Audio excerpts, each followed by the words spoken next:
Pernah nggak sih kalian ngukur sesuatu dari orang yang sama, berulang kali, terus kepikiran, ini perubahannya beneran atau cuma kebetulan aja ya? Nah, hari ini kita bakal bongkar tuntas alat statistik yang emang diciptain khusus buat jawab pertanyaan itu.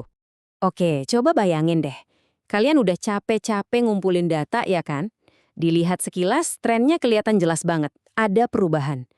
Tapi, gimana caranya kita buktiin secara statistik kalau perubahan itu bukan sekedar kebetulan? Nah, itulah tantangan yang mau kita hadapi bareng-bareng sekarang. Biar nggak ngawang-ngawang, kita pakai contoh kasus aja ya. Anggaplah kita punya studi tentang intervensi diet selama 6 minggu. Nah, kita bakal lacak nih kadar kolesterol para pesertanya di 3 titik waktu penting. Pas awal banget di minggu ke-0, terus di tengah-tengah minggu ke-3, dan di akhir, yaitu minggu ke-6. Nah, buat menganalisis data yang modelnya begini, kita butuh senjata yang pas. Dan senjatanya adalah Repeated Measures ANOVA, atau biar gampang, kita sebut aja ERMANOVA. Inilah jagoan kita buat ngertiin perubahan dalam satu grup yang sama dari waktu ke waktu.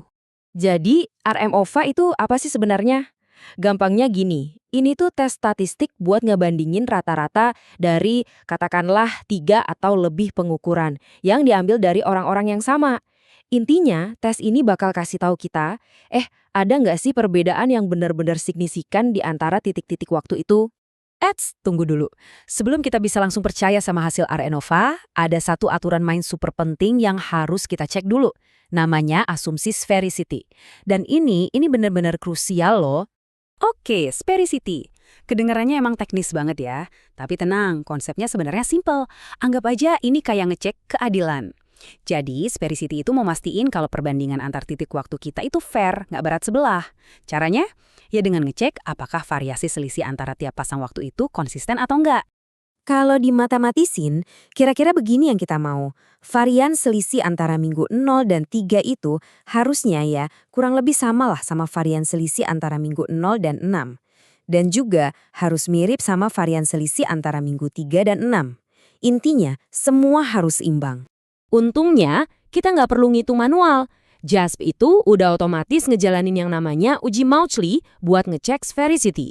Dan, jeng jeng jeng, lihat hasilnya. Nilai P-nya di bawah 0,001. Nah biasanya kan kita senang kalau P-value di bawah 0,05, artinya signifikan kan? Tapi, khusus buat tes ini justru artinya ada masalah. Asumsi sphericity kita dilanggar. Waduh, terus gimana dong? Tenang. Di statistik selalu ada jalan keluar. Kalau sphericity dilanggar, kita tinggal pakai koreksi aja. Gampang. Ada 2 pilihan utama nih. Greenhouse geyser sama Hohenfeld. Cara milihnya gimana? Simple banget. Kita tinggal intip nilai epsilon. Kalau epsilonnya di bawah 0,75, kita pakai greenhouse geyser. Nah, di data kita, epsilonnya kan 0,618. Jadi, udah jelas banget kan kita harus pakai yang mana? Oke, teori cukup. Yuk, kita langsung praktik aja di JESP. Kita bedah langkah-langkahnya satu persatu. Pertama, kita tentuin dulu faktornya. Kita kasih nama aja waktu ya. Terus levelnya itu ya tadi, minggu 0, minggu 3, sama minggu 6. Kedua, kita tinggal seret aja kolom data kita ke kotak-kotak yang sesuai. Nah, yang ketiga ini nih yang paling penting. Di bagian options, pastiin kalian centang sphericity test, sphericity corrections, dan juga estimates of effect size. 3 ini jangan sampai kelewat. Oke, JASP udah selesai kerja. Cepet kan? Sekarang waktunya kita jadi detektif. Mari kita bedah outputnya dan kita cari tahu cerita apa sih yang disembunyiin sama angka-angka ini.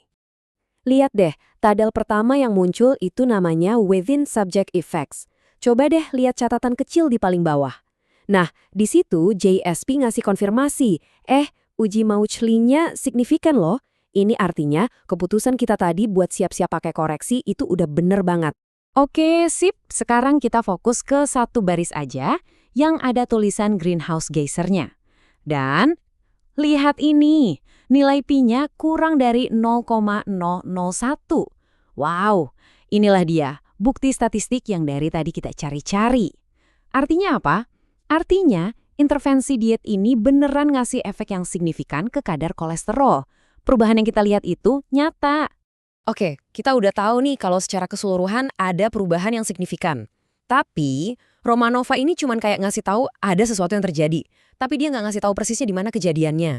Maksudnya penurunannya itu paling drastis antara minggu 0 ke 3, atau justru dari minggu 3 ke 6, atau mungkin dua-duanya sama-sama signifikan. Nah, kan jadi penasaran. Nah, buat ngejawab pertanyaan di mananya ini, kita butuh bantuan lagi. Kita masuk ke langkah berikutnya, namanya uji post hoc. Anggap aja ini kayak investigasi lanjutan buat nyari tahu detail perbandingannya, titik waktu mana lawan mana. Dan inilah dia jawabannya. Tabel post hoc ini ngerinciin semuanya buat kita. Kelihatan jelas banget di sini ada penurunan yang signifikan dari minggu ke-0 ke minggu ke-3.